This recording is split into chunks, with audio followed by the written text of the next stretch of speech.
3, 2, 1, and welcome everybody back to the Built Different Show, episode number 124. We've been at this for a while. We're gonna keep on moving. We have a lot to talk about today because a lot is going on in the sports world. We got football that just came back. Sorry we didn't give you an episode beforehand, but life happens for all of us. But we got you moving forward. And of course, we're going to talk about some, basketball, and maybe a little bit of baseball is going to pop in here and there. Who knows? But without further ado, how are you guys doing? What is on the top of your minds? Oh man, peace, fellas. I guess I'll start off, man. It's okay, man. Listen, what it looks like here, man. First, I gotta say what's up to my guy, Matt. It's good to have you back, man. You know what I mean? You have been missed. You know what I'm saying? But what I want to talk about is what's going down September 13th. I know y'all know I've been talking about it as well as the world knows. Everybody owns Netflix or has a subscription to Netflix now, and it has been on the coming soon tab for the past month. Tomorrow, we got it going down. Terrence Crawford versus Saul Canelo Alvarez. Now listen, man, it's not just about size like everybody been talking about. It's more about tradition. I'm gonna be honest. It's about the sport of boxing. I'm being honest with y'all, man. People are talking about the size and all of that type of shit. It's gonna be a chess match, right? And the chess match for Terrence Crawford is just gonna be to outbox him. You know what I mean? It's not to brawl him. He's bringing a whole different skill set that he has never seen before. He switch hits every round or whenever he needs to. You understand what I'm saying? So when it comes to this shit, man, I'm there for it. It's free too, man. Come on, man. If you ain't got the subscription, it's like I'm promoting the fight for y'all. As much as I love boxing and I love sports in its entirety, I think that everybody need to be checking in with me or at least letting me know what they are witnessing tomorrow night at 9 o'clock when the thing actually starts. So that's what's on my mind. All right. It's funny too because I low-key got a little opening take about boxing too. But yeah, okay. 9 p.m. Eastern time, everybody. Go watch that shit. But so mine is more about. It's funny too because me and Thomas were talking about this tomorrow anyway. That's why I laughed when Kim started talking about it. But mine's more about the exhibition side of things. I think because we're gonna talk about the Tyson Floyd in a bit, but I mean I could talk about it right after this to open that up anyway. But mine's more about the Jake Paul versus Gervonta. I think this exhibition shit is just ruining the love of the sport. It makes a lot of people just think, oh, this next boxing event's going to be a joke. Oh, the big paydays are coming with all these exhibition matches and this, that, and third. I think that shit is ruining the love for the sport, man. I think ever since those exhibition shits came out, it's just been downgrading the love for boxing, in my opinion. But yeah, I don't know. I am looking forward to this fight tomorrow, though. Obviously, it's a real fucking fight. That yes, two fucking monsters. So I'm looking forward to that. But I'm not a fan of what exhibition boxing is doing to the sport. Yo, listen, man, I'll lean into that real quick, Tom, before you go, right? Because listen, man, Gervonta Tank Davis is right now 30-0. He just had a terrific fight, his last fight with Lamont Roach, right? Lamont Roach being from DC, you know what I mean, and him being from Baltimore, man, it was like a clash on 95. The crazy thing about that, right, was the boxing people, like not the casual, you know what I mean, and even the casual even had Gervonta Davis losing that fight. You know what I mean? Since he fought Lamont Roach, it was a guaranteed rematch that was going to be supposed to take place, right? But in the interim, what everybody may not know who's going to check into the Jake Paul fight is that he got into some out of the ring shit, you know what I mean? To where as though this is just a bag run up for Gervonta Davis real quick. Before you know what I mean, before he goes back into the ring with Lamont Roach. But I agree with you 100% that it is doing something to tarnish boxing. I love what the Saudis are doing because that's what we're getting on Netflix. They're also putting together fights, making sure that the best are fighting the best. I didn't really finish getting down on the Canelo type of thing and Crawford thing. We could talk about it a little bit later, but I agree with you 100%, my boy. Like that shit, it's kind of crazy. Even to be able to go grab a bag that way, you understand what I'm saying? What that, you know what I mean? Like what it looks like, first of all, with how big, you know what I mean, Jake Paul is, and what if he actually struggles with him? You understand what I'm saying? It's going to make it, when he get back to the other side of things, his paydays is not going to be as, you know what I mean, favorable, and he's going to have to actually fight somebody that he didn't want to fight. You understand what I'm saying? hopefully it's going to be Shakur Stevenson. So I'm looking forward to see what's going on, man. But sorry, man. Shit, get me talking about boxing. Yeah, I know. The thing is too, it's just, like, if we are gonna do these exhibition things, I know with these exhibitions you can just put anybody against anybody, weight class out the window, and put a dream fight together. But it's just like, bro, he's 6 inches taller, 60 pounds heavier. Yeah. Like, weight classes are a thing for a reason. Do I think Javante is gonna lose? No. It's a money grab for sure, but it's still like, why would we risk him getting hurt just because Jake Paul's such a bigger guy? And given, it's the same thing with fucking Logan Paul and Mayweather. Logan didn't do shit to Mayweather, but I think Jake's considerably better than Logan. But still, I think it's just weighing down what fighting means. And it goes back to Mike Tyson and Jake Paul and just all that shit too. It's just like, what's the point other than a money grab? And you're getting a bigger money grab for a fight that doesn't mean anything. When you got these guys trying to take each other's heads off for the title or to get a chance at a title and not getting anywhere near the money. Great observation. Yeah.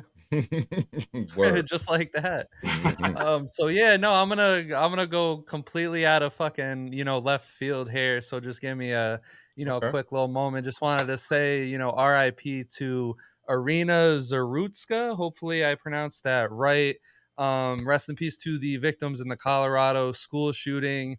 Thoughts and prayers to Charlie Kirk's family, and thoughts and prayers to Jason Collins, who, if you guys, haven't heard, is suffering from a brain tumor currently.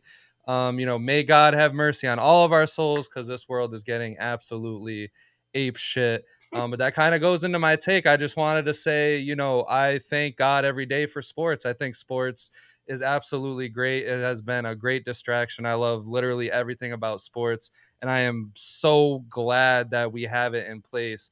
Because when shit like that, some nasty shit's going on in the world, we can just sit here and tune into sports, talk about sports, debate sports, play video games of sports, go outside and play sports, which, my fat ass ain't doing, but some other people are. But, at the end of the day, like I said, just very thankful for sports, especially over the last week when we've had all this, crazy nonsense going on. And our goal is to hopefully provide, the viewers out there with literally a different conversation, something that can entertain people, there's something for everybody there. Whether you're a baseball fan, football, basketball, you like video games, you like just watching motherfuckers get high and being stupid, or you like watching people getting high and actually trying to have an actual, legit conversation. We got something for everybody. So, make sure you guys get on the train, man, because that's all. We're just trying to bring good media back. We're trying to just, be good media and actually like change, a little bit of this, bullshit that's going on in the world. But with that being said, we're about to dig into this episode. I want to start right off the top with Kawhi Leonard.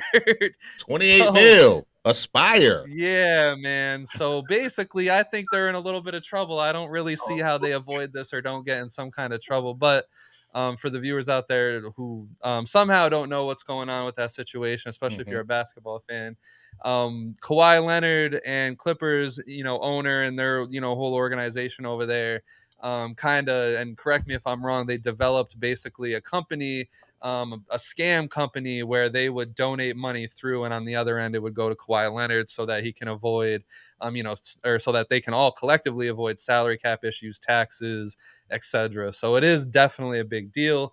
I just want to know what you guys think about it. So, real quick on it too, it's weird because like they were getting fake like donations and sponsorships through like big, like named high profile ass actors and athletes and artists to go into this foundation for, or association, whatever you want to call it, for all this shit. But my thing too is we've all been blindsided, man.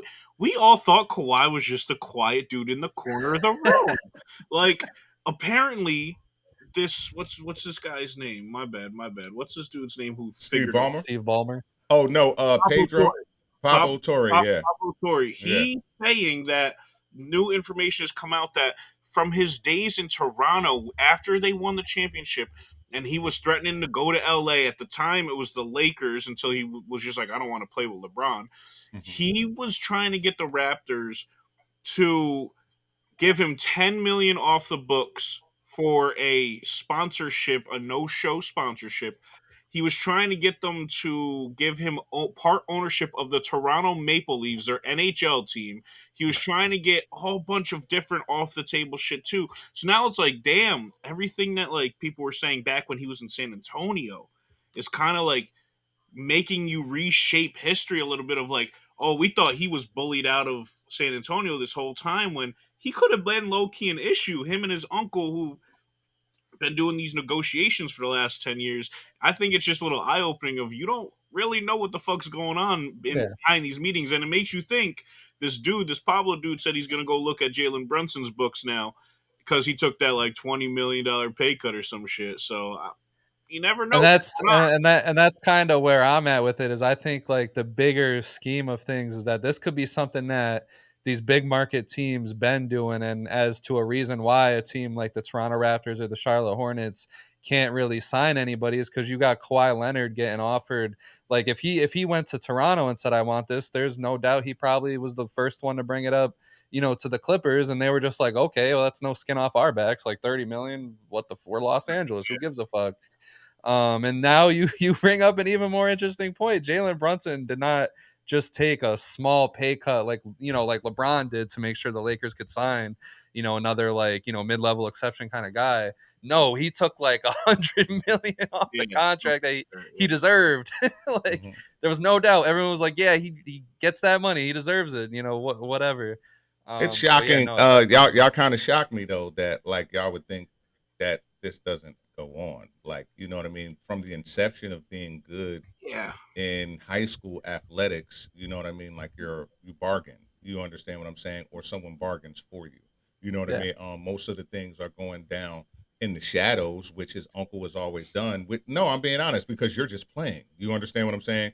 How you're getting the sneakers, how you getting the warm ups, how you getting you understand what I'm saying? Like you don't have anything to do with that. You understand what I'm saying? But you do know that like Saturday you might be somewhere that you know what I mean? Like you're playing against kids that you never like, and you're like, why are you playing it? You know what I mean? Like that was, you know what I mean? Something done, you know what I mean, behind the door. But my point is that it's taken a new shape, you know what I mean, through like AAU, NIL, and all of the other ways, because it's always been pay for play, boys. Like, I'm not trying to be funny or nothing, but it's always been that. You know what I mean? This is not shocking or alarming to me. I think what's more alarming to me is the fact that it was so overt. Like, it actually has also come out that it's clear that the vice president, I guess his name's like Joe, I don't want to mispronounce his name, but the vice president, I know Steve Ballmer, the owner, but the vice president actually signed, you know what I mean, like I don't know how much it was, probably like $7 million,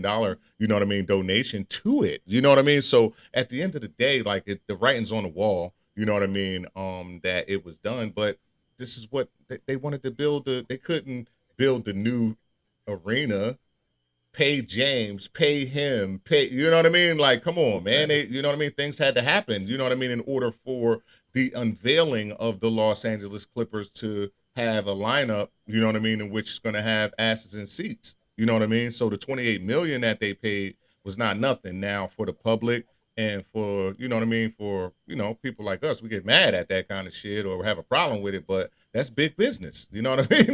That's how that shit go. I'm not even going to be funny, man. Like, you know what I mean? Like, my brother wouldn't mind sharing this story, but we was playing summer league basketball and the Joker came and scooped him up off of the court and paid for his next 3 years in high school. You understand what I'm saying? Like, my mother didn't have to pay for nothing. Do you understand what I'm saying? Like, at all. You feel me? So at the end of the day, you know what I mean? All he had to do was show up. And then his senior year, he's like, but he, he did everything he was supposed to do. But there's a weird, you know what I mean? Like that shit is always happening, bro. So I wouldn't say like I'm surprised by this. Mm-hmm. I was more or less just surprised who it was.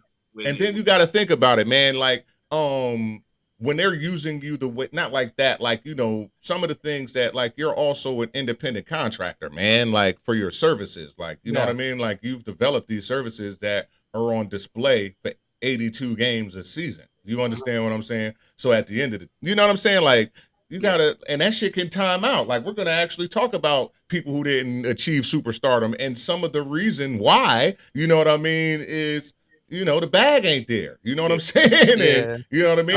They're I in a think my total opinion on this, I don't think Kawhi is going to get in trouble for this at all. I don't think that no, because it's like you said, with him being an independent contractor, what's so wrong about going to the place that's going to give him the most incentive, the yeah, most money, blah blah blah. mm-hmm. But I think the reason why the NBA is taking so long with this is I think this is common practice. I'm not going to lie to you. I think this is this is absolutely common practice. So I think the struggle right now is the NBA absolutely has to take the team away from Steve Ballmer. Like that, it's literally cheating. You know what I Mm-hmm. mean?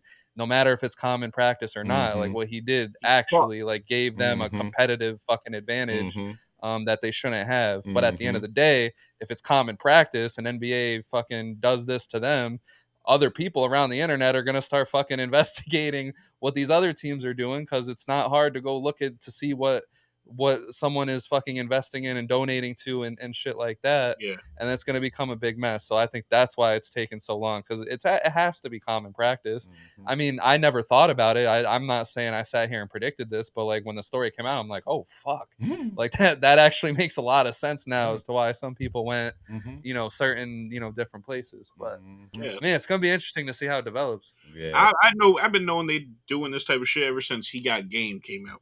They was trying Yeah. to get little Jesus Shuttleworth, all types of shit going into college. That's real, bro. That is very real. That's not like, you know what I mean? That's not a joke. Yeah. You know what I'm saying? Like that's Yeah. now, you know what I mean? The pipeline is a little different. You know what I Oh mean? yeah. Like through AAU, you know what I'm saying? Like, it's a They different, get you young. They get you early. yeah, you know what I mean? Yeah, Like, so I just guarantee you the person that snitched and put the in very prep first school. person that snitched and put this into the public, that dude's probably like in a fucking basement somewhere. Like, or that dude ruined a lot.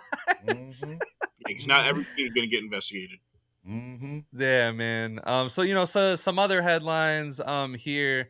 I had the Floyd and Tyson shit to cover, but I think we already covered, the basis of that. Right. But I wanted to talk about, Juan Soto's down year. Mm-hmm. As I was, loud about in the beginning of the season when he was struggling, I said, don't worry about it. Juan Soto's going to do what he has to do. And people are still calling it a down year. But just to throw some stats out there, like this dude might be, hitting 264, which is one of the lowest marks of his career, but he's still leading the league in walks, still leading the league in on base percentage. His on base percentage is actually top, 20 of all time, which is crazy to consider. He's only 26 and able to walk that much. 39 home runs and 95 RBIs. So he's going to finish again with 40 home runs and again with 100 RBIs. On top of that, he's a fucking New York Met. It's really hard to have success for that shitty ass franchise. Excuse my language. But all the media that he's had to deal with all year, like he's getting like 8 alive for a majority of the year. And now the Mets are struggling. The Mets, they might not even make the playoffs because this is just what the Mets do. I personally thought he should have stayed a Yankee. He would have probably avoided a lot of this, but I get it. He wants to be the guy that turns it around for the Mets, but I just think they're one of the cursed franchises. I don't think no matter what you do, like you literally have a multi-billion-dollar owner spending his money like he's like fucking never gonna run out of it, and they still can't find the success they're looking for. The Yankees should have given him the cold Yeah. shoulder. Yeah. Well, I think and it's crazy because like the Yankees, they only offered like 30 million less or something like that. But you got to chase your bag. Every million counts. We just were talking about like because you got to pay, and we got to pay taxes in New York. You know what I mean? Then you got to pay a an lot agent. of taxes. Yeah. So yeah. But yeah, I wanted to throw that out there, and I want to know what you guys think about. I don't know if you guys have been paying too much attention to college football, but absolutely, Arch Manning. We were finally seeing him start, finally seeing what he could really do. Has been very up and down. His first start, was terrible. His second start, he looked like he got his feet under him. How do you guys feel about Arch Manning? Him and Livingston can low key if they get through all the growing pains of being young and just figuring out the team. Those two could be a little dynamic duo. I like it. That second game, they were really showing the fuck out. I like it. He knows how to scramble. He's lesser a competition. Little guy. I like it. Just the second game, lesser competition. No problem with that at all, man. Right. I think Texas is loaded at all. I agree with the tandem. No, I think that they could look really good. But what man, I think that we've been waiting 6 years just to see this. So at the end of the day, I think people are rushing. You know what I mean? People are kind of rushing it. I'm not expecting too much from it. You know what I mean? Not at all. There Yeah, are I'm not people. expecting no damn Yeah, Heisman. yeah, nah, not at all. I'm not expecting anything other. There's Yeah. a couple other guys. You know what I mean? I like LSU. I like South Carolina's quarterback. Cade Klubnik is still. You know what I mean? There. Regardless, because the season is still. We still got a Yeah. ways to go. Redemption is a part of football. So at the end of the day, I'm not worried. You know what I mean? Yeah. His I his mean, yeah, family because is there's just a lot championship of pedigree. You know what I mean? Like, what do Right. you? yeah, You know what I'm saying? Like, yeah, he's going to overcome. And it's not normal for a generational or whatever they're trying to classify him as to start off good anyway. That's not how it goes. You know what I No. mean? Because of the hype. You know what I mean? There takes some getting used to. You know what I mean? Everybody wants to make the hype about And why the didn't defense he is focal pointed on too. So Yes, you know you what I got to mean, work and, through and that. and people. I think that a lot of the conversation is also about if he was that good, why didn't they make him start over Quinn Ewers and different things like that? yeah, But people also don't understand that like Quinn Ewers was, you know what I mean, getting paid, so he had to play. You know what I mean, like right, even you know right. what I mean, like so it's a lot of different Yeah, things. college, it's a big on like you gotta wait your turn no Yeah, matter it's how especially fucking good you now, are. Like especially Especially you right now with gotta, now. all yeah, the Yeah, deals. like you see how many yeah, guys switch schools and shit like that. You got the Georgia quarterback in Miami, like you know what I mean? Like they do that now. yeah, Like if you're not, you know what I mean, if they can't play right now and something else is going on, they're gonna get out of there. You know what I mean? So at the yeah. end of the day, I don't, redemption. You know what I mean? I think that he still has Yeah, a and lot. I think he'll be fine. I Hmm. mean, like I think we as sports fans have gotten spoiled by Hmm. a lot of young players like really really Hmm. thriving. And this is even beyond college. Like in baseball, you had Juan Soto, Paul Skeens. Hmm. You could just keep going with the amounts Hmm. of young talent. Football, Jaden Daniels really like fucking thrived last year. Hmm. List goes on and on with the Justin Jefferson is still very freaking young and he's Hmm. very like on top of everything. Hmm. And it's just like people kind of just forget that young players struggle. Hmm. Like Yeah. people doing their first anything are gonna fucking Hmm. struggle. He didn't start last year. This is his Hmm. first time being the guy where there's no like there's you're not gonna get your spot taken away. Hmm. So I just think people need to ease up just a little bit. Yeah. Like motherfuckers are gonna struggle. Like it's Mhm. sports. Like why? Like I don't know. It's too perfectionist. For Yeah, me, from absolutely.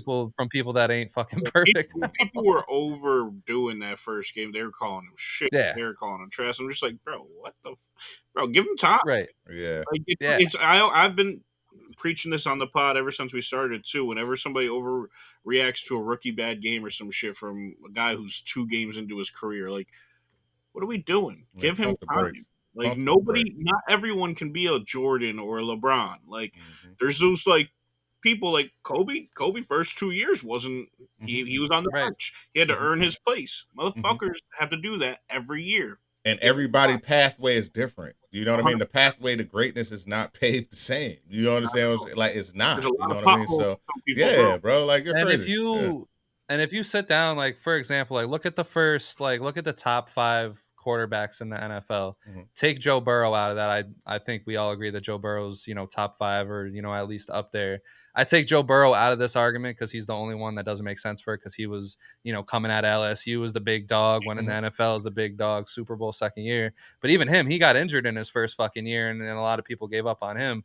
But Patrick Mahomes, our the guy that we put in GOAT conversations, he sat out his whole first year. He had to Mhm. wait his turn. Mhm. Yeah. You go down the list. Josh Allen was absolutely dog water in his first Mhm. season. Like his first season was so bad. I still question if he's like even this good or if it's a Mhm. fluke. But that's just how bad that season was. Lamar Jackson, he struggled on it all, Mhm. or the media would like you to believe that he fucking struggled all the way here. Jalen Hurts, no matter where you have him, on the list, he was a backup in college and he was a backup in the NFL. Yeah. Mhm. So a lot of these, great quarterbacks that we have now experienced a lot of struggle early on. Yeah. And then you have those examples of like Zach Wilson, Drake May. God bless his heart. He's actually fucking starting this Sunday for the 49ers. Guys like that got rushed into a situation and fell on their fucking face. But, to each their own. It's the beauty of sports. So digging into one of the biggest topics of our episode, it was about a month ago or whenever it was where we had the last episode where us three were all on together. there was a heated argument after it. One that, I stupidly wasn't recording because it probably would have banged then. Let's see what happens now. You started. We You made the statement. Kem disagreed, and then I had to fucking fight for my life. Yeah, and then I had to mute both of them just to tell them to chill. It was good. So I want let's everyone get their opinions out about it, and then we'll see if it's worthy of an argument again. So who is the more talented / more athletic player? Is it LeBron James or is it Michael Jordan? Who do you have above the other in that regards? We're not saying GOAT, not saying GOAT debate, but let me preface this before we even start. Yeah. This is the last MJ LeBron debate we're doing for a while, man. We've done way too many recently, and I'm burnt out. Gets the people going. I'm burnt out, man. Me and Cam have been going shot for shot. Yeah, it's crazy. Months. I'm burnt out on LeBron and MJ, man. Okay. With that being said, okay. It started out by Thomas was talking about something. And he goes, well, of course, LeBron is the most talented guy we've ever seen, but... And then Kem popped out with, huh? Most talented? And then just started ripping LeBron, and I had to get in there and start ripping Jordan, even though neither of us should be ripping at any players. But I'm thinking, in my aspect of it, LeBron, 22 years into the league. Okay. 40 years old. Yes. Still able to put up 25, 8, 8. Has been doing that his whole career. Hasn't had much of a drop off. Yes, is he not 2013 LeBron? No. That guy was a fucking freight train who would run downhill. Nobody could stop him. Is he 2018 LeBron? No. Because that guy was still the athleticism of 2013, but then had all the experience from all those finals and put it all together and was a mastermind. But at the end of the day, LeBron is one of the most physically imposing guys we've ever seen in this league. The longevity standpoint of him just being able to keep himself healthy. Obviously, the last few years, it's been up and down, on and off. But I feel like athletic-wise, mixed with talent,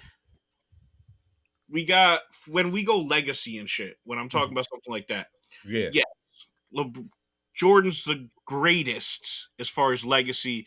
LeBron is the best player I feel like has ever been in the league. His longevity, his great legacy, but not the best legacy, then him being the best player, all that accumulates to him just, in my opinion, being the most talented player of all time into the league. Yes, you're going to bring up he doesn't have a defensive player of the year. I'm going to give you all of it. I'm going to just run it down. And I'm going to ask y'all. That's all I'm going to do, homeboy. That's fraud to me. The defensive player of the year is still always going to be fraud to me because given Jordan's phenomenal defender. I ain't saying Jordan. So real quick, before we go, even if we don't use the DOP, defensive player of the year, excuse me. Even if we don't use that, are we in agreement about how his hands was? They didn't give him steals. They didn't give him steals. I'm talking about. There was many home games where the opposing team would have 4 turnovers. He would have 6 steals. How does that even happen? All right, but I'm talking about in just legitimacy in just how he plays and his defensive prowess. Even if they padded it, are you in agreement that he was defensively sound and actually super duper good? Okay, all right, okay. Because you can say whatever you want because we can run stats up because we can do that same shit with LeBron. He played longer than anybody, so he's gonna have more stats than anybody, right? Yeah, so if we're gonna start like that, we're gonna do that way then, right? Since he's played the longest, he has the highest shit, right? But I'm gonna start with your man for you because I can't deny certain things, right? His size and build, 6'9", 250 pounds. That's basically a tight end. You understand what I'm saying in football? You understand what I'm saying? But he moves like a guard. He got a really rare mix, you understand, of power, speed, agility, and what you preface as his superpower, his durability. You know what I mean? Over the past couple of years, of course, he's going to be nicked up going into the latter stages of his career, but still looking better than most on most nights, right? Explosiveness, elite vertical leap. He was 40+ from a kid and continued, never diminished at all in his vertical, which is fire. Another testament to his durability and how he takes care of his body, right? Coast-to-coast speed, chase down blocks. Few in history can match his highlights when he's actually committed to defense, right? And going like floor to floor. Like, you understand what I'm saying? Longevity, we already covered that. Versatility, 1 through 5, because of him being able to move the way that he can move, he can guard them. But for whatever reason, I want to just highlight, you understand what I'm saying, the shit that we know as a parent, you understand what I'm saying with the GOAT. Like, I ain't even gonna front. He is a physical specimen, right? And listen, I'm not even gonna do it because this is how I said it at the end of the thing, the last time. We could argue that LeBron is the most complete physical specimen ever in basketball, right? Just off of the shit that I said. But now I got to just break down the OG for you real quick, right? Run it. Real quick. Skill set, perfect mid-range game, shit that everybody trying to do right now. We already knew he came in with, had, made better. You understand what I'm saying? Woo, woo, woo, that kind of shit. Perfect mid-range game, elite footwork, deadly turnaround jumper, hand-eye coordination, that even if you want to try to take away the defensive players of the years, it translated to the defense. Just his hands-eye coordination alone was fucking crazy, right? Steals, clutch shots, you understand what I'm saying? Up and unders, that's all a part of hand-eye coordination that is, you know what I mean, that also can be utilized on offense, right? The motherfucker even played baseball. They said that LeBron could have played football, but OG took time off to actually go pursue that craft. And he couldn't hit. You understand what I'm saying? Like a lot of pitchers, but he could field the ball. You understand what I'm saying? I thought he did all right, though. Thank you, Mr. Baseball. I appreciate that, Mr. Baseball. You understand what I'm saying? Real talk. You gotta have the hand-eye coordination to be on the team regardless. And that's all I'm. From that. So that's all I'm trying to say. And so when we're talking about those defensive first teams and all of that shit, his timing for the steals, the blocks, and reading offenses. Come on, man. We can't front with that. His mental edge is the other shit that I'm going to give you that I believe also goes into the physical part that I think that, you know, the high IQ LeBron, like, because I can't diminish high IQ. I just like killers. You understand? You have to have a high IQ to actually kill as well. You understand what I'm saying? But high IQ in the sense of LeBron is from a point guard perspective. You understand what I'm talking about? I'm saying high IQ from a two-guard perspective. You understand what I'm saying? Which are two totally different things. And that's what I believe, you understand what I'm saying, just pushes him up. You know what I mean? Like Michael Jordan's killer instinct, competitive drive, and almost what I like to say is supernatural ability. You know, I ain't even going to front right now. You know what I mean? And his rise in big moments on some real shit, bro. I ain't never seen no shit like it. Like, of course, Bean did it afterwards. You understand what I'm saying? But I don't have them moments with Bron, so I'm sorry, man. You know what I'm saying? I got to go with the GOAT. So, little piggyback there, too. So, the clutch shit, too. LeBron has the most clutch points of all time, the most game winners of all time. And okay, so longevity. I'm not saying points, but he has the most. Do it, Tom. Please do it. Of all time, and that was before year 17, 18, 19, 20, 21, 22. He had those shits. Yeah, does he have that clutch gene as an offensive like juggernaut to go get the points himself? No, he's looking for the best play. Dude is still at this stage averaging like 54, 40, and 75. Like he's still a dog. And at the thing you were talking about it, dude's IQ is so ridiculous, and that falls into talent's point, like to being talented too. It's like yes, he knows every play on. But I said as a point guard, yeah. People will be trying to run a play and will fuck it up on the other team, and he'll tell them, "Nah, JR, you're supposed to go over here, and then I'll have to follow you back." But and he's on the defensive end, and he's telling them what they're supposed to do on the offensive end. All that falls in the talent pool for me as well, and at the end of the day, it's just like, yeah, they're fucking 1 and 2 in every category you can think of as far as like what we are talking about. So it is what it is. Jordan's still Jordan, man. I'm not even going to argue it.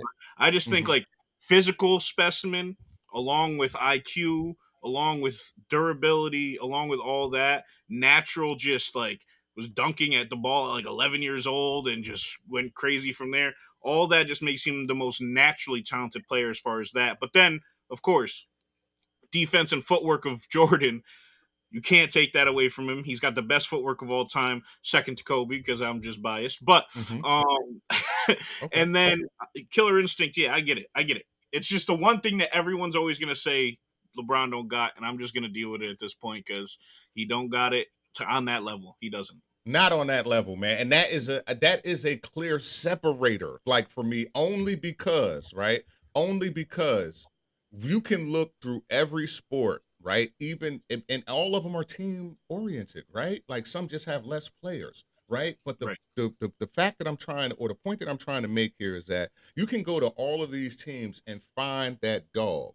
You understand what I'm saying? That where sometimes where the talent meets the dog, right? Like the competitive edge that you're going to follow him even if we lose. Do you understand what I'm saying? And that's something that I don't believe that LeBron has. Do you understand what I'm saying? Like in an aspect, because he also has the mystique that I would say has that if you don't do it right, you understand what I'm saying? Like you know what I mean? Like trying to sun you or play you a certain type of way. Now, that's different. You understand what I'm saying? Because at the end, you still need them dudes. You know what I mean? And he shedded more skin than I've seen any, you understand what I'm saying, person that we would ever talk about in this vein do. You know what I mean? And when I say shedded skin, I'm talking about players. You know what I mean? The other greats that we would ever mention, you know what I mean? The people around them were around them for longer stints of time. You understand what I'm saying? So that they actually achieved these things together, even if that person, you know what I mean, was leading them to it. You know what I'm saying? Just look at the individual records of all sports and just, you know what I mean, kind of just check out the person of the scoring record or the, you know what I mean, like fuck championships, because that is the team thing. You know what I mean? Like not like that, but I mean like for the dog part that I'm trying to talk about right now. You know what I mean? Like literally. You know what I'm saying? Like that shit. You know what I mean? Like, and then when those records, like the second person is so far behind, you know what I mean? It tells you, you know what I mean? Like the nature of the motherfucker, you know what I mean? Like in one, you know what I'm saying? So it's like, it's a, you know, and I'm not, again, man, I love LBJ. He still is a Laker. You understand what I'm saying? But in this conversation, you know what I'm saying? Like, come on, man, that's a thing that, like, you know what I mean? Like, that's the same thing that, you know, I think made me what I love, like why I'm gonna pick Right. Mike. You know what I mean? And then the thing is for me too, I 100% agree with the dog thing though. But like, mm-hmm. I feel like LeBron, like Kobe, Mm-hmm. MJ, even like somebody like KD in his prime, shit like that, Steph, they're dog 24/7. LeBron throughout his career pick and chooses when he wants to be a dog. And then Yeah. I feel like Thank from you. 2007 to Yeah. 2018, Yeah. he took like it was like an every other series type of thing off. Like it was like, Mm. all right, I'm gonna be a dog against the Celtics. We'll put up 48 in the Garden, copy, save our series, and then I'm gonna go light against Dwight Howard and the Magic. And then it's like it's an every other series thing for LeBron, where it's just like he would go and put up these historic numbers against these crazy teams, but then he would take the next series off, and I'm like, so I 100% agree with the dog thing. It's just like 2018. What is that? 2018. Excuse me, y'all. Tell me, is the 2018 year with Dellavedova and all of them where he was what it was? 2015. 25th. What's that? What was that? 42, 46, Yeah. 52. Like that was dog LeBron. Do you understand what I'm saying? Mozgov and Delhi. Listen, man, like that was dog LeBron. He scored 40 and was averaging basically a minus, you know what I mean? Like one under a triple double. You understand what I'm saying? For the whole fucking thing, for the whole playoff. So it was like, oh no. So you're talking about once Kyrie already left and shit. yeah, that was 2018. 2018. It was Yeah. like Dellavedova, Clarkson, Yes. Dellavedova dive. and J.R. Smith. Yeah. Yes, he was averaging like 40 something, 8, 9. Like, yeah, that shit was crazy. Like, that's the last time I seen him. So the timing is right. Winners. He had 2-game winners in the Your playoffs. timing is right. Yeah, so it's just like that was the last time I saw him fully be a dog. Obviously, 2020 came around. Mm-hmm. He won one for us, and him and AD were sharing the role of dog. But like, I agree with the dog take 100%. But I just never took dog in a talent in my first, like when I first think of talent, I don't think about all the dog aspect of it. But yeah, that definitely is part of it. Okay. All right, man. I ain't even trying to win this one. I'm just trying to get my man to, you know what I mean? You know what I mean? Ride with me, man. Yeah, man. Well, I'm gonna jump in. All right, come on. What we got, Tom? Player of all time to me is Kobe. So, but we that's not the argument. So you feel me? There you go. So I mean, like first off, because Ken brought up the Michael Jordan playing baseball thing. I just wanted to. You remind me that I've always wanted to kind of like touch on this. Okay. and say, like, the people that say Michael Jordan did bad, I think y'all just don't know really what you're talking about, because for like, if you do the research, Michael Jordan played baseball in high school, which is very, very, very different from like jumping into pro leagues. Like, he didn't even play it in college. Mm-hmm. He went full basketball in college when he could have done both. He went full basketball in college. Mm-hmm. So it was like a 13-year gap from when he played in high school to when he played in the Chicago White Sox organization. And knowing that he had that gap where he was full I understand he's an athlete, but baseball is a lot different, a lot different focus, a lot different, everything that goes into it. He didn't really even have a power swing, but he got on base at least once every 4 or 5 games. Batting average 202, which, yeah, technically for anybody else in AA, that's terrible. But for someone who hasn't played baseball, that's honestly actually impressive. He had like 51 runs batted in, played a full 127 games, didn't miss a game. Like, he honestly, if he would have given it another year, I fully believe he would have taken off, knowing who Michael Jordan is. But he was like, let me just go back to basketball. Let me go finish the GOAT case. That's kind of bubbling there. But I'm going to side with Matt, though.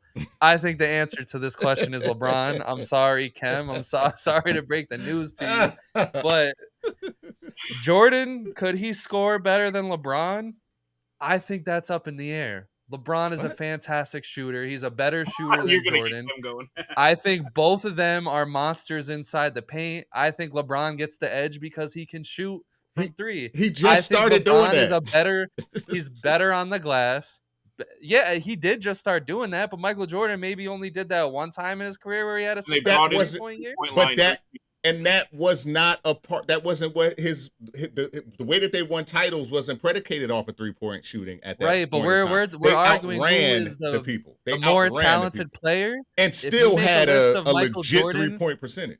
Make a list side by side of every talent in the NBA that you could have. Yeah, and I promise you would put LeBron ahead of Michael Jordan on most of those categories. We're talking rebounding. We're talking about assists, IQ, like all of that shit. LeBron is the more talented player than Michael Jordan. That's what I got. You're out of your fucking mind. You're out of your fucking mind, bro. I'm telling you. You just said you could put this shit up side by side, which is a farce. You can do it now because LeBron has played longer. List it out. No. List it out. List out all of the talents that you could have as an NBA player, and I promise you, LeBron has more of those. So let's go raw physical gift, right? Bigger, stronger, faster. Listen, I'm giving you that. He's bigger, stronger, faster. Played 20 years. You just said some. Okay, durability too. Slow down. You just asked me. I just said that, right? Longevity. Listen, you just already. No, that's not it. You just buffered the fucking case by saying, listen, he's a greater leaper, lightning faster, and 6'6" and 215. So listen, he's 30 pounds lighter. That's it. Just 30 pounds lighter. And what you just said, the motherfucker didn't play baseball for 13 years. You're using your own point to lose your conversation. So how is his athleticism better than his if he's able to play dual sports that he took 13 years off from playing, you understand, and came back and won 3 straight more rings? There's no way. LeBron didn't even put together a package where he has 3 straight actual chances to win. When he's even in contention on the East, get the fuck out of here. If you want to listen with them bullshit ass, still in position by making the finals. Listen, but that's not beating. He didn't beat any extra competition. I'm talking about when Michael Jordan won his championships. There were different motherfuckers that were vying on either coast to win those championships.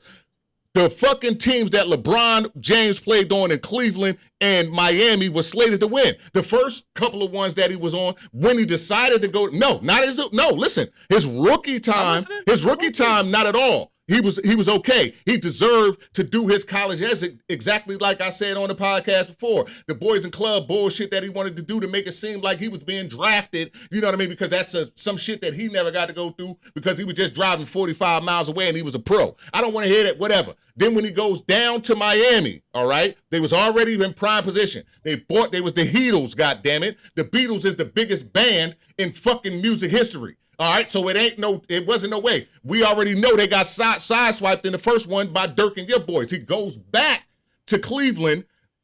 Who is in contention? Them old ass motherfuckers in Boston. Who is in contention? Who is in contention when he's actually going up against Golden State? Who actually has a real shot? Because here's the reason for it. Because the same argument. No, I just want to know who has a real shot. I just asked who. That's all I want to know. Okay, but all right, but if we're gonna go there, I'm gonna be disgusting and fucking, I guess, defend fucking LeBron and shit that I never wanted to defend him in. But we'll take it there. The Golden State Warriors with Kevin Durant and Stephen Curry. No team that Jordan faced even sniffs them. No, bro, old ass Magic, pedophile ass Karl Malone. None of them teams. You got Phoenix. You got Phoenix. You got doesn't come close. Phoenix with Charles Barkley. What are you talking about? Doesn't come close. Okay. No, they get swept 4-0. It's not even a competitive fucking series. Right. You got Houston. We're talking about all the teams of this era. You got Houston in this era. You got Portland in this era. What are you talking about? You got Detroit in this era. None of them sniff the Warriors jockstrap. They don't. In the era that, just like none of them sniffed the Bulls jockstrap. What the fuck are you? That's what the point. Okay, so they were the elite competition. In that era, no one's going to know what to do. And you're talking about LeBron James. You're talking about LeBron James. My point is he ain't got shit on the East to go through to fight against something that he can't beat.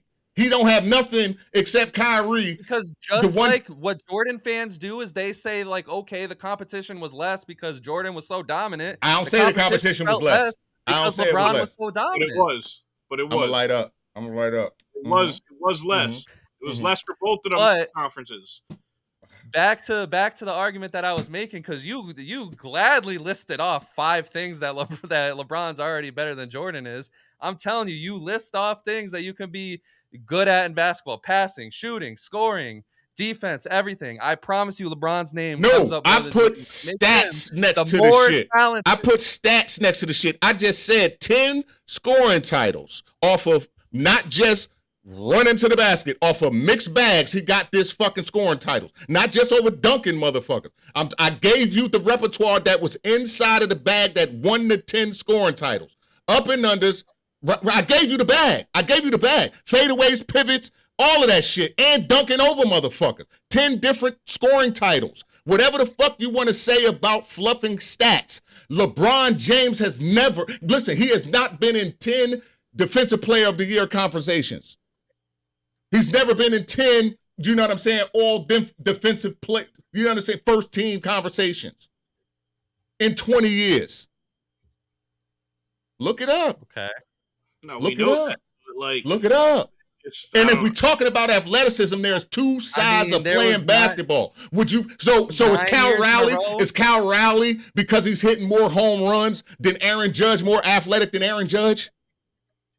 No, but I could actually sit here and fucking argue that he's more fucking valuable and more fucking talented, considering that he plays the catcher position and he's a switch hitter. I asked you, we talking about talented. That's what the question posed, was talent. Okay. And I will sit here and make the argument that Cal Rowley is more talented than Aaron Judge. The NBA has both sides of the ball in the NBL or MLB. So what are we talking about? I'm asking. So I would, just from the eye test, like y'all, you know what I mean? Like we can get into the intangibles and all that.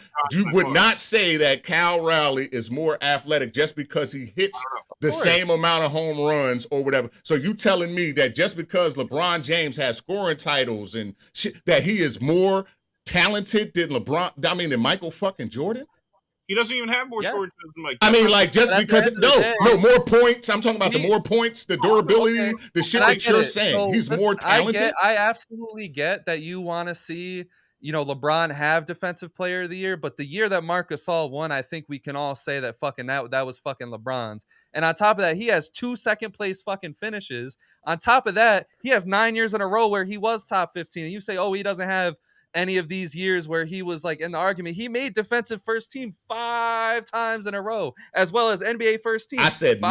I said 9. As well as winning MVP for those 5 years. And I know you said 8, 9, but at the end of the day, we can also sit here and say that when he left Miami and he went back to Cleveland, he had to do a lot more on the offensive end, which did take away from the defensive end. Did he win? Michael Jordan always had that fucking cushion of having a fucking great team. Always. What do you mean? They drafted fucking Scottie Pippen. They interchanged Craig Hodges with Steve Kerr, who they also fucking drafted and developed every player that was a part of those championship teams. But The only one that was brought in on the Chicago Bulls dynasty was Dennis Rodman. All of those people were fucking farmed and raised together. That is what championship dynasty looks like. That's an organization, but that has nothing to do with Michael Jordan. What are you talking about? One of the things that we just talked about was LeBron James, how he fucking just totally depletes an organization. We said that is one of the outlier abilities that he has.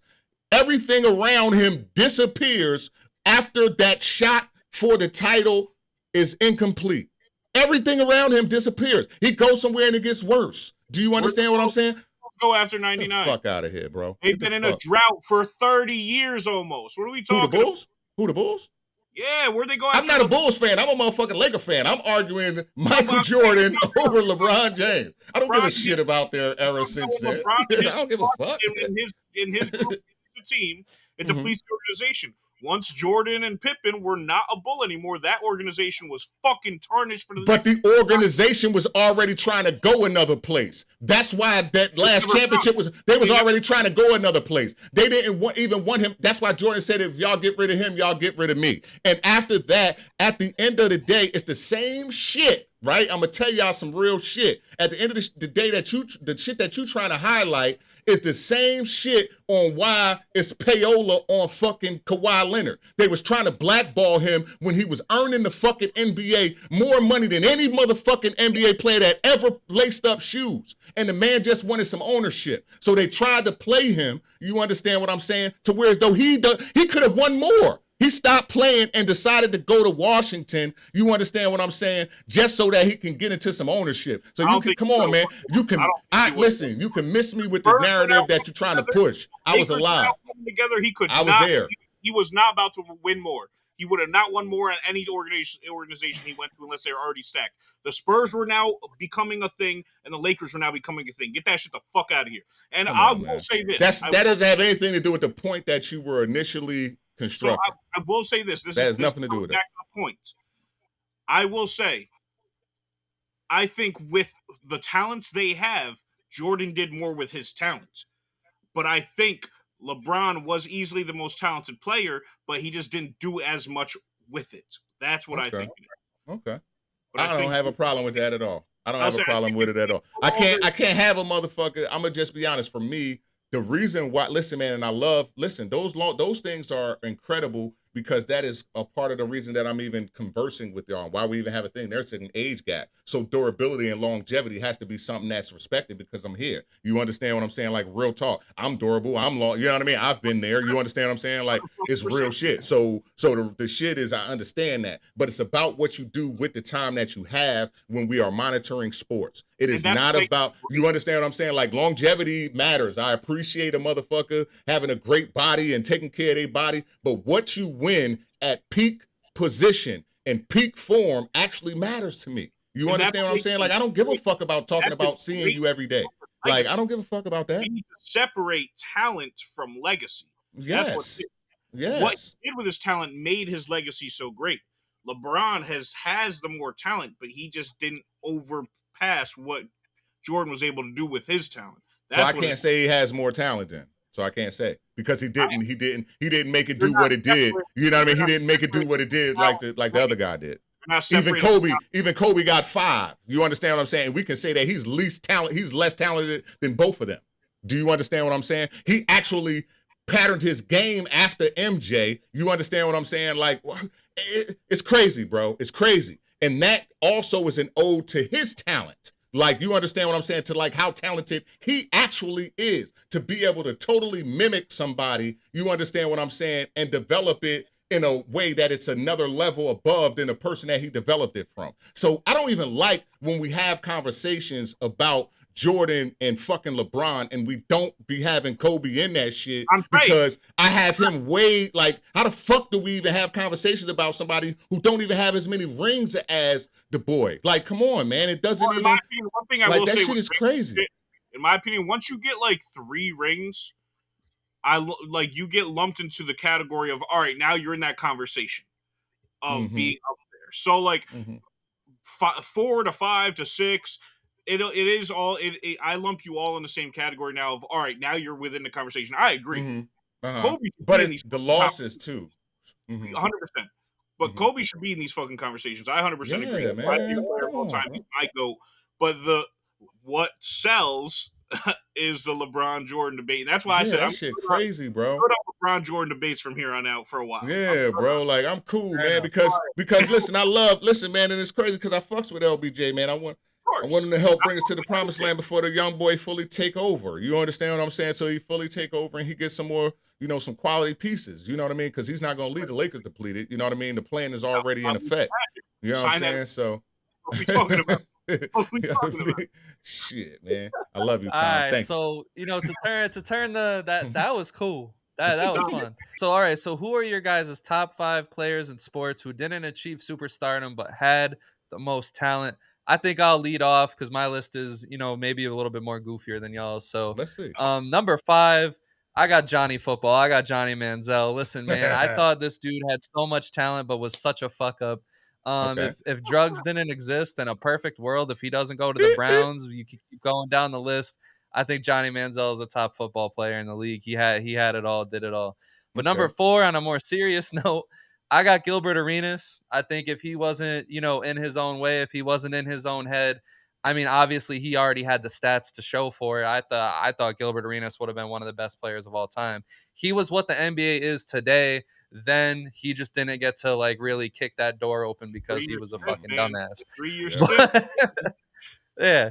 Number 3, on a similar note, I got Michael Beasley. I think more so he, couldn't handle the stresses or couldn't handle being in the driver's seat in the NBA, and that was ultimately his downfall. But you can already see, and I mean, I guess you can't really use this 3-on-3 league as an example, but this, along with other examples and the times that he did get playing time, he always was a good basketball player. I think if he would have, really kind of just, honed in and really locked in and focused, he could have easily been like one of the best players in the NBA at the time that he was playing. Number 2, I got Jose Fernandez of the Miami Marlins in baseball. Unfortunately, his life, was lost when I believe he was like 26, while he was in his prime. If he would have been able to keep going, he would have definitely won, some gold. He would have won some, awards. I think he would have definitely been a superstar because everyone was talking about Max Scherzer, Justin Verlander, Clayton Kershaw. This dude was good, if not better than them. And he was on a shitty team that wasn't winning games, and he was still looking as good, if not better than them. But number 1, I got Josh Gordon. Cleveland Browns, Josh Gordon. When it comes to Josh Gordon, if this dude, just as Stephen A says, if he would have just laid off the weed, just for a little bit, he could have done the weed now. But if he would have just laid off at the time, he would have probably been. I'll throw it out there. Like, I believed in his talent so much because this dude would get suspended, whatever, come back and just drop fucking 100-yard games on people's fucking heads after not playing the whole fucking season. I think he would have been one of the greatest wide receivers of all time if he would have just fucking laid off the weed. That's my top 5. So I'm gonna go. Cam, yours is more diverse. You're going all sports. Mine is strictly basketball. So I'm just gonna go run through mine, just because yours will be a better ending. I feel. I got 2 honorable mentions. Thomas already said one. My boy Michael Beasley's my first honorable mention. Bro, he pulled up into the Wildcats facility day 1 and just dropped 26 a game. Like, that dude was a problem. If he just had his shit together, was good on the mental side of things, and had an organization that believed in him, that man could have went so far in that league. But he didn't. So he's on this list. Second and last honorable mention, I got Aaron Hernandez. The fuck we talking about? Motherfucker, little 3 years in the league. He was behind Rob, but that motherfucker showed a lot of talent. He was one of the most vicious motherfuckers on that field and off the field. But it's just, he could have done something, man. He could have done something. So, actually, into my list, I got Jay Williams. 1 season. He was a fucking dog in college. I think his last 2 seasons in college, he averaged like 23 a game. Lit it up from 3 before 3 was, like, obviously it was the 2000s, but before 3 was a mainstay in the league as far as lighting it up. He just... motorcycle accident just put him out after that rookie season. Never played another game again. We'll never know. A lot of people leave him off of what if conversations for whatever it's reason. crazy. But People don't. They just know him as a fucking personality on like the Yeah. talk shows now. They don't even realize that he was a basketball player. Mhm. But next I got R.I.P. Drazen Petrovic, motherfucker, overseas legend. Gave And a Team Nets USA legend. What you mean? and Knicks. Well, I was getting there. I was gonna work my way up. All But right, yeah. overseas legend was giving USA teams hell. They're like, who the hell is this guy? Then comes into the league, 4 short years. His last 2 years, though, he was really showing that, like, y'all motherfuckers playing with me out here. I'm going to really cook y'all. And then, obviously, a car accident took his life. So, R.I.P. Drazen. Next one, if Thomas already said it, if drugs weren't a thing, never know what would happen with this guy. Len Bias. Never played a day or a single game of NBA ball. Right after he gets drafted to the Celtics, and a fucking sad overdose in the LA area that just took his life, and we never got to see. But in college, that boy was a dog. He was a menace, and I think he could have saved the Celtics from having those down years in the 90s, man. He could have kept them up and kept them going. 1 and 2, they're kind of all together. Them two kind of work together because these two teammates, when they were together with LaMarcus Aldridge, they only ever played 62 games together, and they won 50 out of those 62. I got Brandon Roy and Greg Oden. Injuries, they're derailed both of their especially careers. fucking Greg Oden, man. Look at you, buddy. Greg Oden, defensive menace, rebounding machine. Brandon Roy could have been a fucking like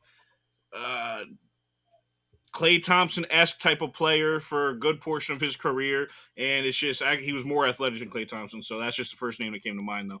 But it's just them two could have ended LaMarcus Aldridge, and then getting Dame if they had a bad year because of injuries and everybody came back. That team would have been fucking ridiculous and would have probably changed the landscape of the NBA that we know today. But yeah, that's my list. Very true.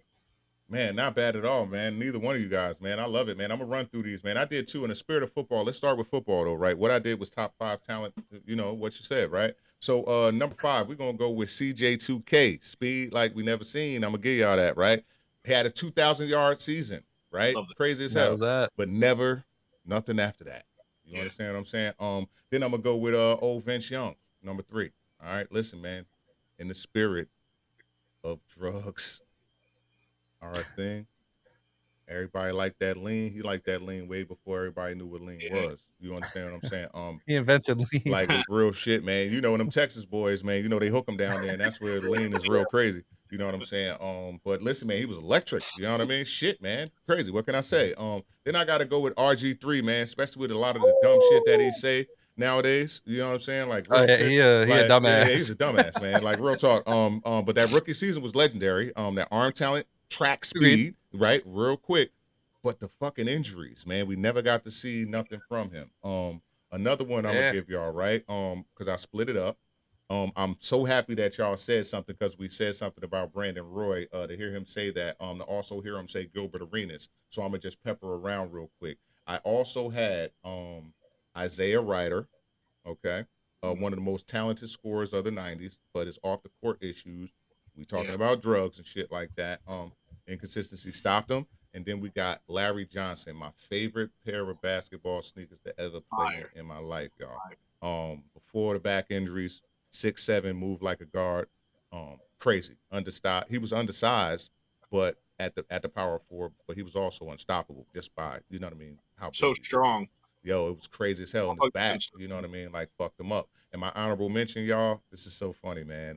Being as though we in New York, I gotta pick a Knick. This one's going to be Amari Stoudemire, man. But before he made it. Yes. Wow. Good choice. You know what I'm saying? Leading up to when we got him. He was a freak, man. He was crazy as hell out there in Phoenix in the 7 seconds or less offense. But then the knees, man. He got over here, gave the Knicks a good season. You know what I mean? Then it was nothing after that. So there we go. Yeah, because if he would have stayed locked in, if he would have stayed good, like things that him and Melo might have been able to do, and the players they might have been able to attract, that could have been fucking crazy, dude. Yeah, man. So that's it for me. I fuck with that. Hell yeah. That's what I got, man. All right. So moving into some football, so we can end the episode with a whole bunch of football, talks. So let's talk about some NFL Week 1 reactions.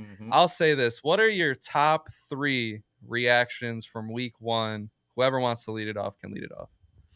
I'll go. Fucking. It's funny too because you guys. I'm at work. I work Sundays, so I wasn't watching the games live. So that's right.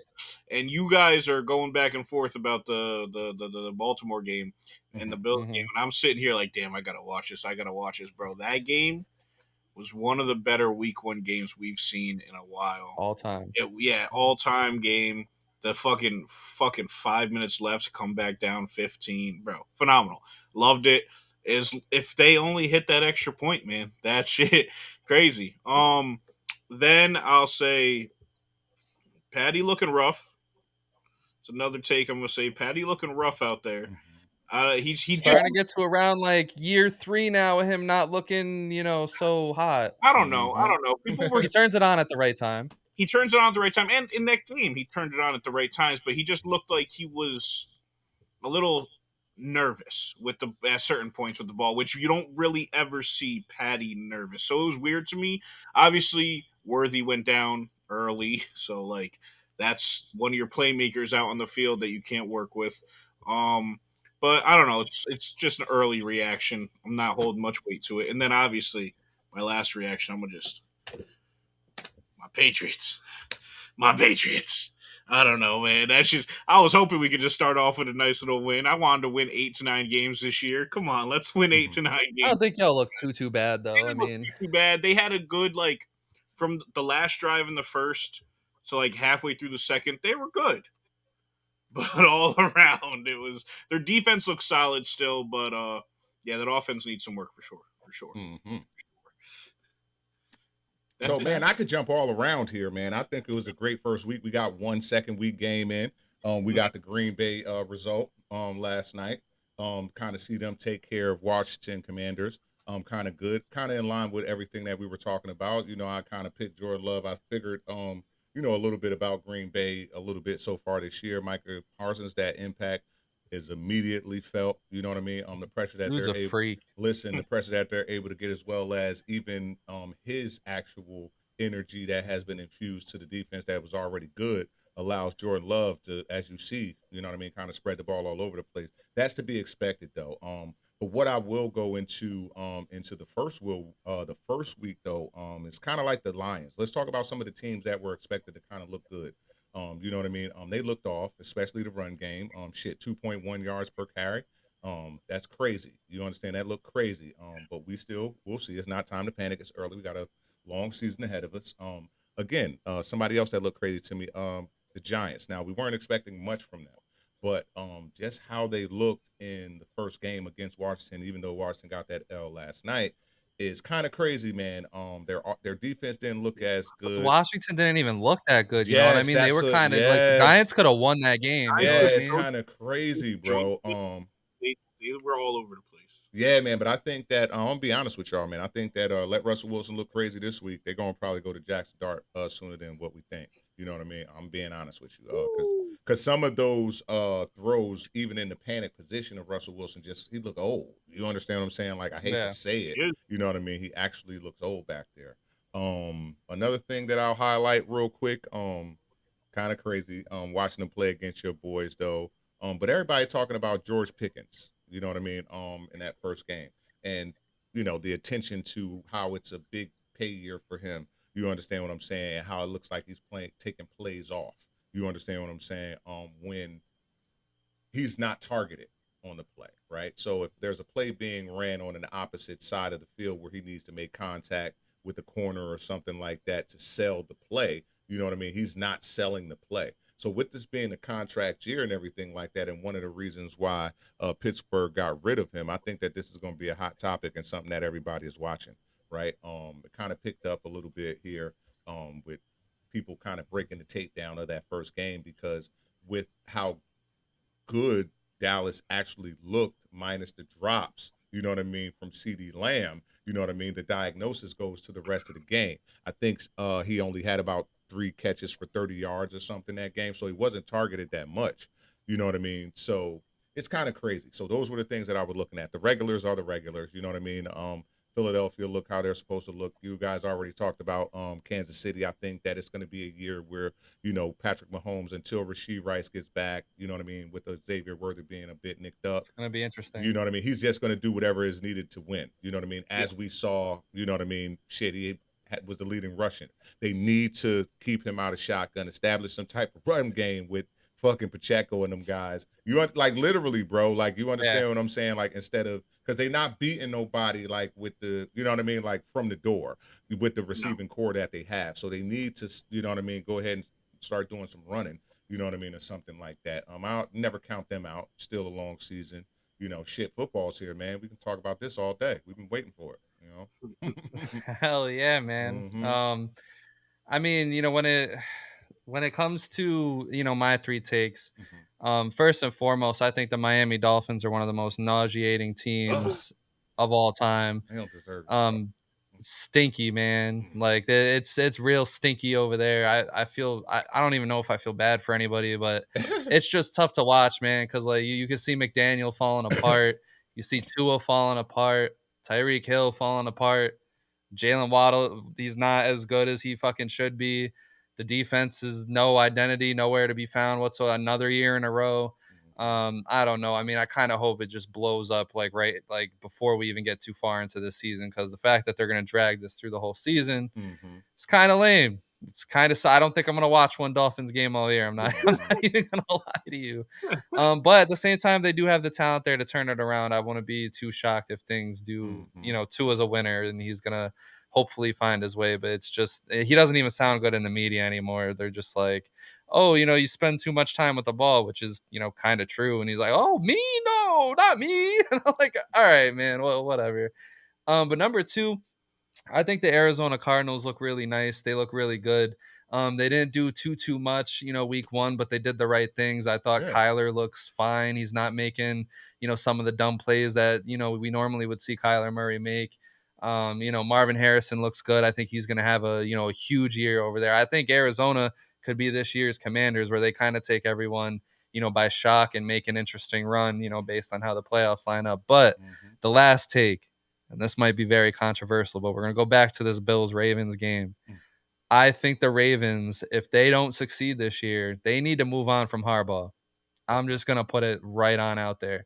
I think the Baltimore Ravens, in every single big game that they play, they're either not ready for it or they have no end game strategy.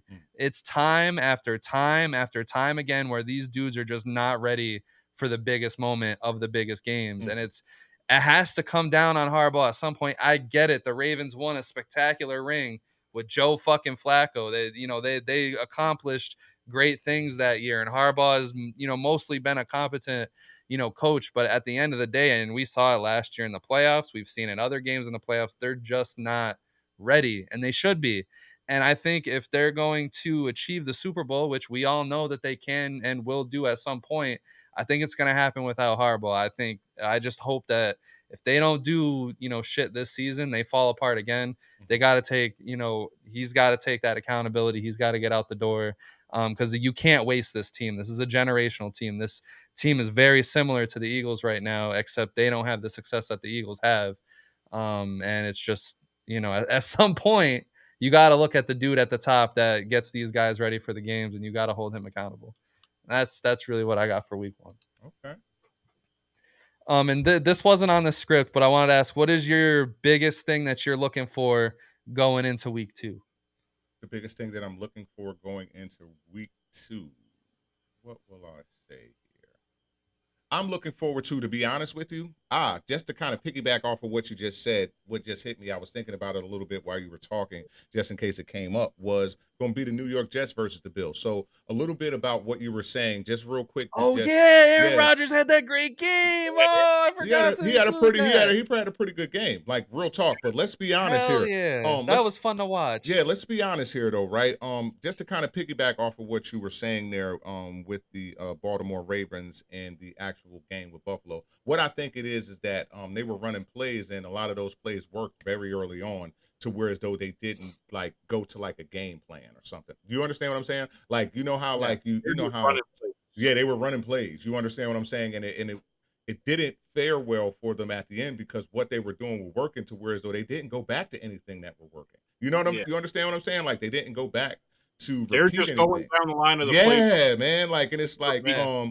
because it was working so fast, they jumped out to some of those to that lead like that to whereas though they weren't ready to withstand a comeback because they didn't have an actual game plan. So I like what you were saying. So as fast forward into week 2 where they're going to be facing my New York Jets, what I think is going to help us in this game is the fact that we do have an established run game and our offense is predicated off of running, right? So that All looked so good. yes, as well as you know what I mean. Our defense is, Justin Fields. you know what I mean. Our defense is Defense tough. is great.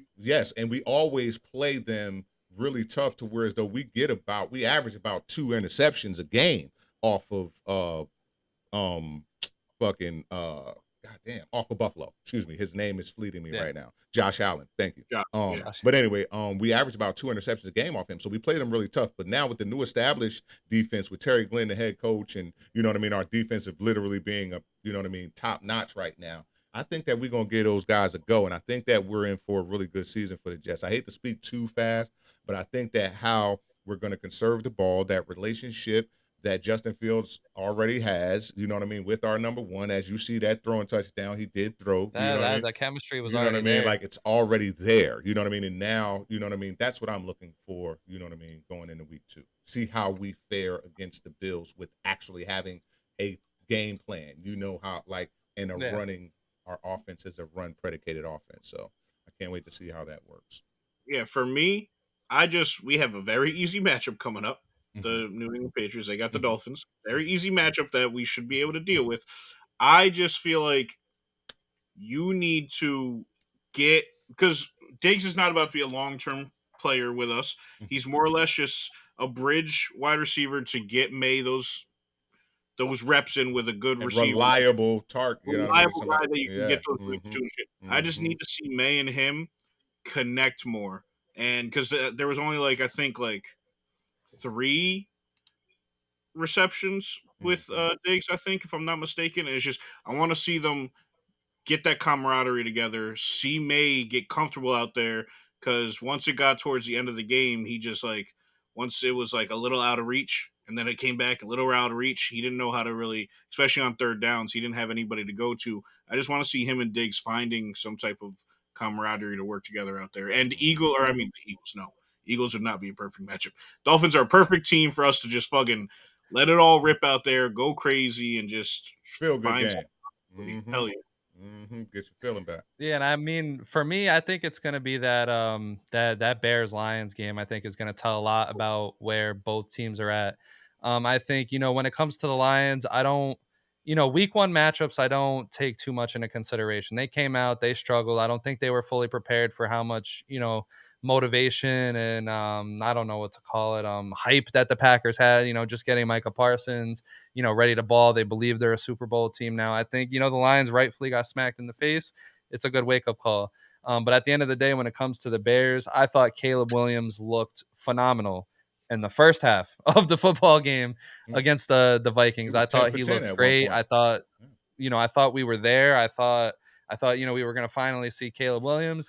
And then I think he just got, I don't know if it was too cocky or a little bit too much in his fucking head, but he looked fucking awful in that second half. And JJ McCarthy and the Vikings, they snuck in there and they raised hell. And I think that's also, that Ben Johnson needs to, really get that, shit together as well, because this could potentially be a very long season for the Bears, a very terrible season if they don't clean up some of the things that they cleaned up. So it'll be cool to see what they do against, Ben Johnson's former team and the Lions. But the Bears, they're going to have to pick up at some point, because if they don't, we're talking about Ben Johnson getting called overrated and possibly fired year 1 if they don't succeed. We're talking about Caleb Williams is going to get all these overrated talks. We're talking about, you can go down the list of all these good players that they have now. And they're going to have to face the Vikings again. They're going to have to face the Lions twice. They're going to have to face the Packers twice. They're going to have to, face these other teams. So, if they're going to have to get it going. Unfortunately, the pressure's on. This is what happens when you load a team with supposedly good coaching and supposedly good players. Yeah, Ben Johnson is a super brain. I have no problem with how he called plays. It's more about Caleb Williams. Man, the crazy thing, guys, listen, just take a deep dive with me real quick. Caleb Williams has been a payola guy from the time. He doesn't know anything about winning. You understand what I'm saying? His talent Right. and him and his pop, you know what I mean, has been able to masterfully, you know what I'm saying, make sure that this dude that's been Rightfully. paid, Yeah. yes, without a question, rightfully. But the other part about that is that, like, everybody else in his division is already proven winners, even J.J. McCarthy. You understand what I'm saying? Like, J.J. McCarthy has a, you know what I mean, national championship, as well as that showed, you know what I mean, in the second half of that game. You understand what I'm saying? I believe that thing with Kevin O'Connell, as well as J.J. McCarthy is a nice tandem versus Ben Johnson, who is the ultimate play caller, who may be a little bit stoic, you know what I mean, as far as connection goes with a guy like Caleb Williams. Especially, I believe that Ben Johnson is great, but Caleb Williams paints his nails and does all this other shit that, like, you know what I mean, like, you may have to find a different way to try to connect with him. Like, not like that, nigga. I'm gonna lead in what I do. Yeah, You understand what I'm saying? No, Like, I know. not It's no, just real talk. Like, you know what I mean? Like, you have to find different ways to connect with people who are actually, you know what I mean, stars in what they do, but you know what I mean, like different as well. You understand what I'm saying? Like abstract, or you know what I mean, obscure or eccentric, you know what I mean, like in who they are. So I believe that he's still, he got a lot of learning to do. There were flashes of him looking really good, you know what I mean, but I believe that he's still got a tough hill to climb in that NFC, you know what I'm saying, with a comparison to the competition around him. I think that there's way more pressure on Caleb than there is even on JJ, you know what I'm saying, at, you know what I mean, this point, even though JJ sat out all last year and he's played a season, you know what I mean? So it's crazy, man. I'm happy I football's think back. yeah. Oh, yeah. I think it's going to be a great season because I don't think there's one team that's like, you know, way far and ahead than everybody. I mean, because you can argue the Eagles who won the Super Bowl, but, you know, you can see the inexperience that the Eagles still have, you know, just from that first game alone, barely survived the Cowboys who didn't want to win that game at all. So, good, you know, with that all being said, shout out to Aaron Rodgers, though. Bro, if CD was catching some of those, yeah, Dak looked good, bro. Like, I don't know. Yeah. Dak was throwing that shit. Yeah. I think the Cowboys are cooked. I think it's going to be a dark year for the Dallas Cowboys, man. Like they got the talent. I think, you know, I wouldn't be shocked if they, you know, play well, but I don't know, man. I'm not liking what I'm seeing. Can I ask y'all something? This is crazy. I heard this and I hope that we burning it first, right? Do y'all think that the Micah Parsons effect is the same thing as the Saquon effect last year? Is the Micah Parsons effect this year for the Green Bay Packers the same effect that Saquon Barkley had on the Eagles last year? I think it's we'll see. It's you know what I mean? Terrible, but I don't know, just because I feel like the Eagles were like still like a top 3 favorite to be that team, and then they got Saquon. It's just like, all right. With Green Bay, with Green Bay, it's like they weren't really in considerations to be like a top 3 to 5 team, still a good team. Then you insert someone like Micah, and it bolsters that defense better than it even already was.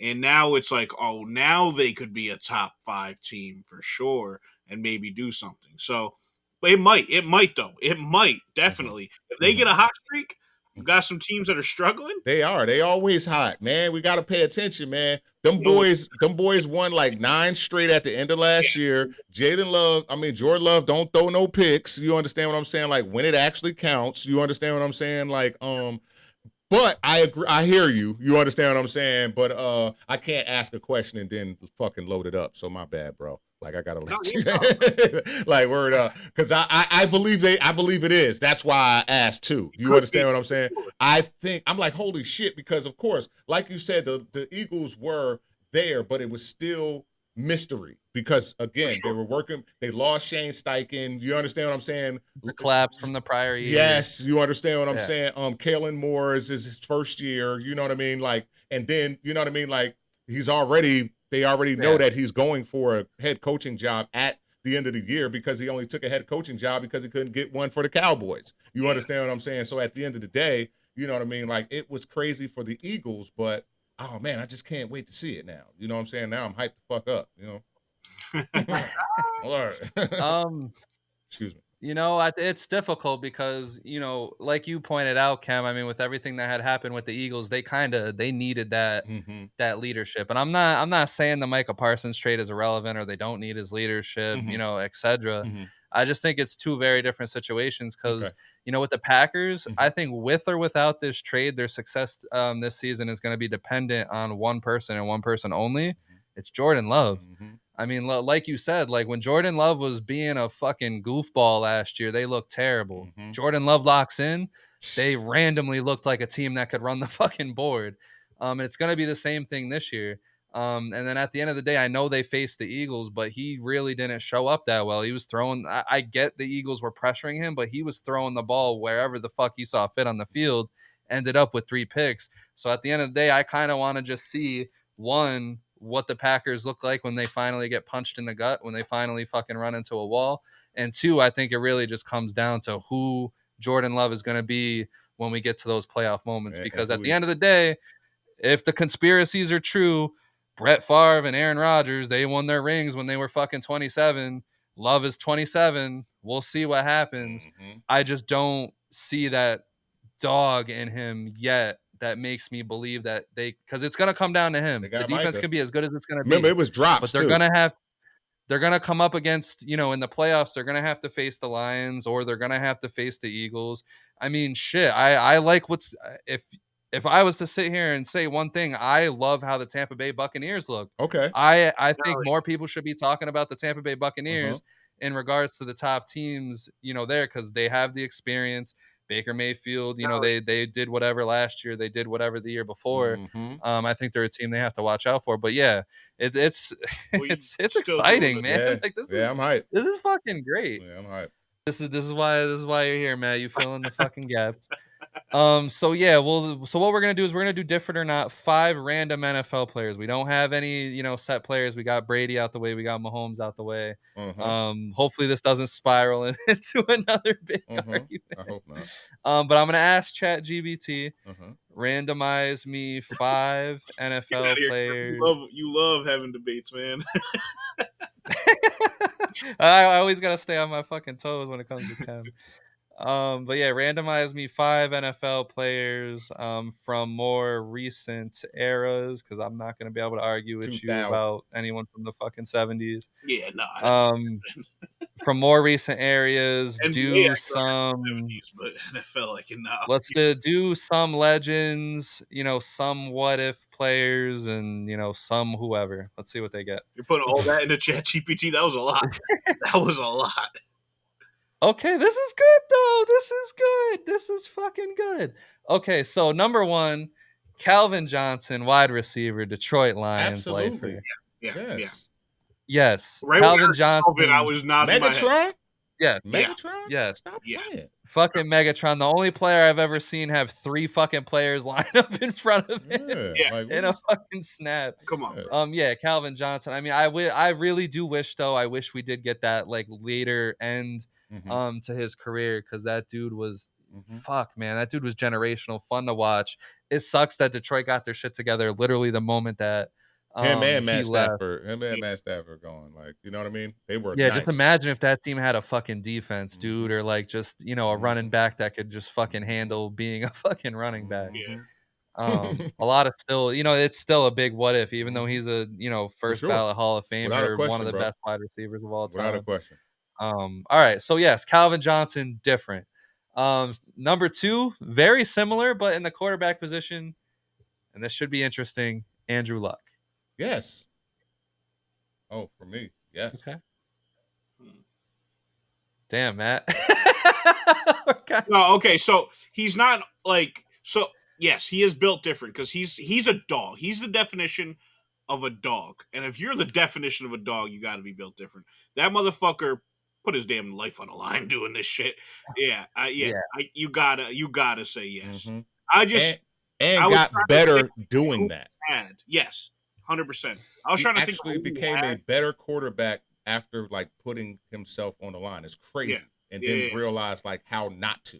You understand what I'm saying? Like, I was just comparing in my head who we already had and trying to have a bar That's all I was trying to do. Yeah, you know what? I'll agree because at first, you think about it, he only played like 5.5 seasons, but them 5.5 seasons were fucking great. He was battling through all these kind of crazy ass fucking injuries to do what he did.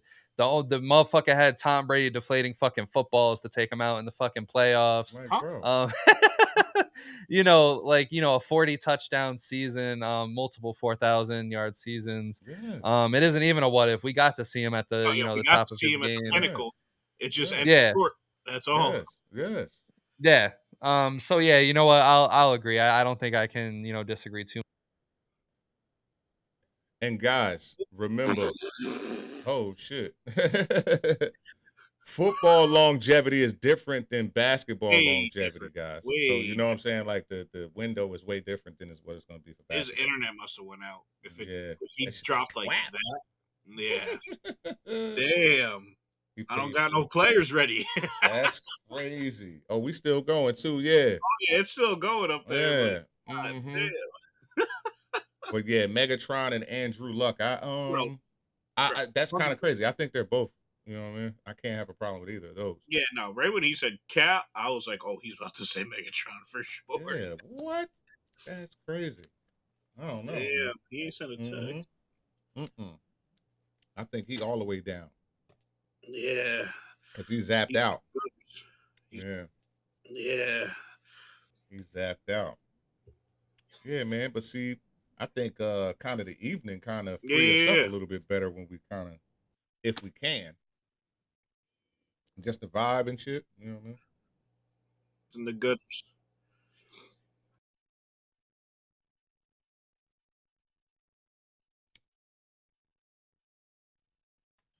Oh, there you go. All right. Bro, like I meant to fucking exit out of fucking a different fucking tab. No, the internet was down because it was so abrupt. But all right, so number 3, Patrick Willis, 49ers. Yeah, I know exactly who you're talking about.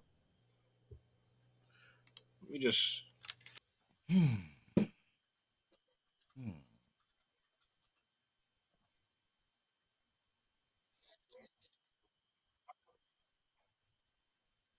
I'm going through some stuff. See his best season, real soon.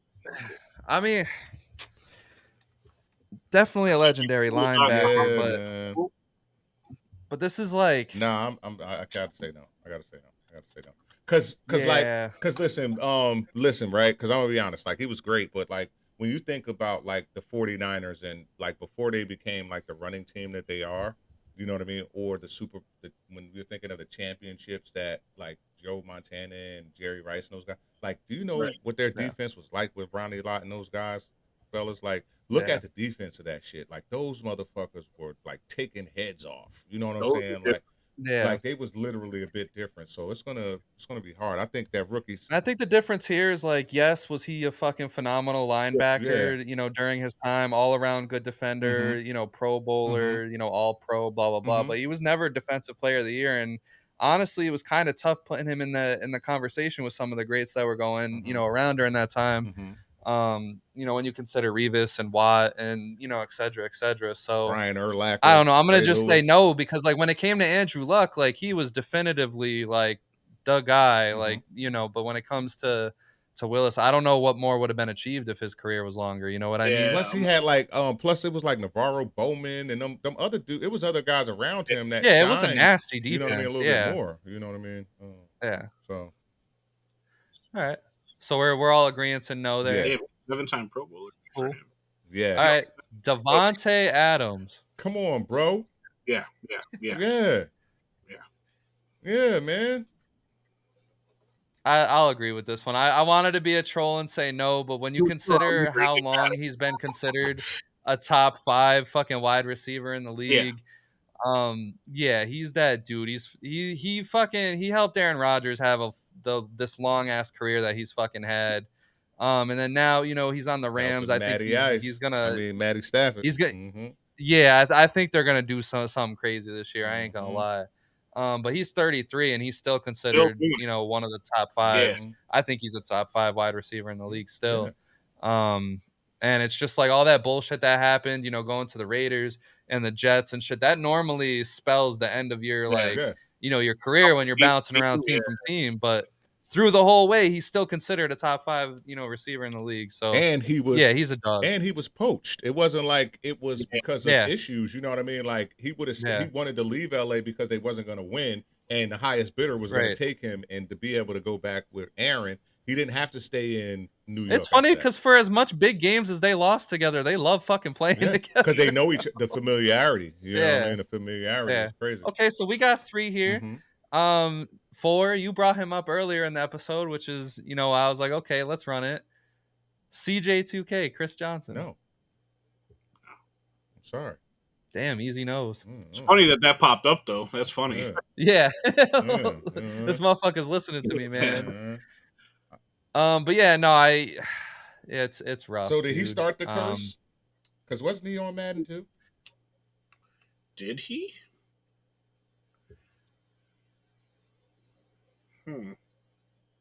I don't think he... Was it consistent from him and on, or no? Because it's got to go from when it was consistent, in my opinion. Okay, all right, bet. Okay. I mean, he was on a version of the Madden 10 cover, but that was also Troy Polamalu and what's his face that were on the Larry Fitzgerald that were on the Oh, you ain't remember that, huh? Yeah, I've been playing. And then what? Troy being on that one. That's I think I had that one. I know Peyton Hillis was randomly on 11 or 12. 12 because Drew Brees was on 11. Drew Brees was 11. That's the one that I think it was 12. Peyton Hillis, and then they went with Calvin Johnson, and then they went with Adrian Peterson, and then Richard Sherman. Yeah, all these guys got fucking hurt the year that they were on the cover. Odell Beckham Jr. For Saquon, man. It's not so. Apparently, he's on a double curse right now.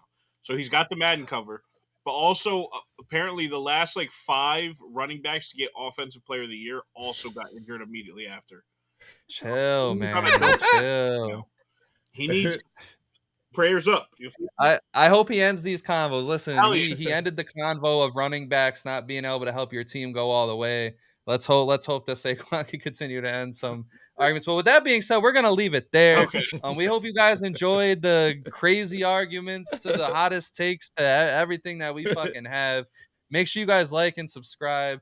Leave some feedback. Let us know what you want to see. We're in full gear now as the NFL season is here. We're in full gear now as the NFL season is here. Going on. So this is going to release on a Saturday, and then you're going to get a solo episode for me on Tuesday where I'm going to touch some of these controversial topics. And then touch what, man? I don't know. It could have been How about that like and subscribe button? Touch that. Yes. Thursday we'll come out with a baseball episode, and then next Saturday, Matt, Kem, and I will be right back on your screens. So yes, come on, like, subscribe, get in tune with us, because you're not going to have a place with the hottest takes, the best laughs, the best aura, the most different conversation anywhere else but here. Right here. So get on the train. Right here. Get the fuck off if you're not going to get on it. Get on it later. Just get on it at some point. I don't know. We're desperate. Have a good day or night. We're out of here. All right, bud.